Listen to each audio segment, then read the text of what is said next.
വന്ന് പഠിച്ചത് എന്താണ്, അത് അവരുടെ ജീവിതത്തിൽ അടിസ്ഥാനം ഇട്ട് തന്നെ കുഞ്ഞുങ്ങളെ വളർത്തുവാൻ ശ്രമിക്കണം. ഇല്ലെങ്കിൽ ചെറിയൊരു വീഴ്ച അവർക്ക് കാണുവാൻ സാധിക്കില്ല. അത് കണ്ട ഒരു കാര്യമാണ് ഞങ്ങളുടെ ക്ലാസ്സിൽ. ചെറിയ കാര്യങ്ങൾ അവർക്ക് കാണുവാൻ കഴിയുന്നില്ല. ആ കുട്ടി ഒട്ടിച്ചു, ഈ കുട്ടി ഒട്ടിക്കുന്നില്ല, കുട്ടി ഒട്ടിക്കാൻ ഞങ്ങൾക്ക് തരുന്നില്ല, അവൻ ഒട്ടിച്ച് ഇവ ഒട്ടിക്കും. വാശിയാണ് പലതിനും.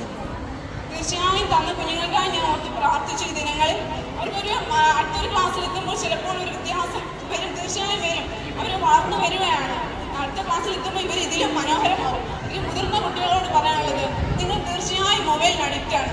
നിങ്ങൾ ഒട്ടും ആക്റ്റീവ് ആവുന്നില്ല. എന്തുകൊണ്ടെന്ന് നിങ്ങൾ തന്നെ വീട്ടിൽ പോയി ചിന്തിക്കണം. മാതാപിതാക്കളോട് എനിക്ക് പറയാനുള്ള വേറൊരു കാര്യം, നിങ്ങൾ ന്യായപ്രമാണം നോക്കുവാൻ കുഞ്ഞുങ്ങളെ പഠിപ്പിക്കണം.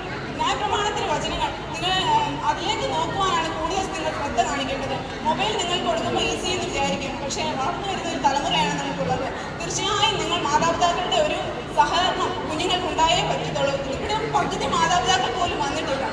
എന്തുകൊണ്ടാണെന്ന് നമ്മൾ അവിടെയാണ് ചിന്തിക്കേണ്ടത്. ഈ കുഞ്ഞുങ്ങൾ മാത്രം ഒരുക്കിവിട്ടാൽ പോരാ, മാതാപിതാക്കളുടെ ഉത്തരവാദിത്വം വളരെ വലുതാണ്.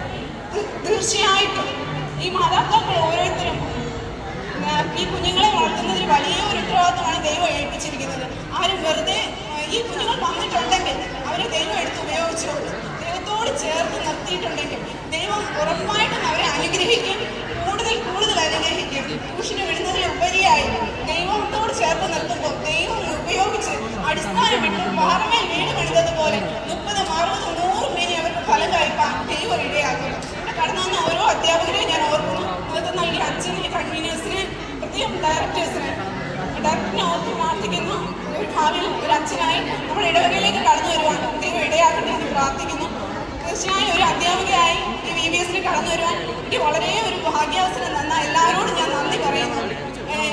എൻ്റെ പേര് ലീന. നിങ്ങൾ പകുതി പേർക്ക് എന്നെ അറിയത്തില്ല. ഞാൻ ആദ്യമായിട്ടാണ് ഈ VBSൽ പങ്കെടുക്കുന്നത്. എൻ്റെ ജീവിതത്തിലൊരു നല്ല അനുഭവമായിരുന്നു. ഇത്രയും ദിവസം ദൈവം കൂടെ ഇരുന്നു എന്ന് എനിക്ക് ഉറപ്പായിട്ട് പറയാൻ സാധിക്കും. കാരണം എന്നെ ഉണർത്തുകയും ഞാൻ ഉറങ്ങാൻ കിടക്കുന്നത് വരെയും എന്നെ കൂടെ ഇരിക്കുകയും ഈ ബൈബിൾ വായിക്കുകയും ഒക്കെ ചെയ്തു. എനിക്ക് ഇളയ ഒരു മോളുണ്ട്. അവിടെ ഞാൻ വീട്ടിലാക്കുമ്പോൾ അവിടെ നോക്കിക്കോളും. എനിക്ക് വിശ്വാസമാണ്. ആ വിശ്വാസത്തിൽ എൻ്റെ മക്കളെ വളർത്തുവാനും ഈ കുഞ്ഞുങ്ങളെയൊക്കെ വളർത്തുവാനും നിങ്ങൾ ഓരോ മാതാപിതാക്കൾക്കും സാധിക്കണം. എങ്കിൽ മാത്രമേ ഈ VBS അനുഗ്രഹപ്രദമാകൂ.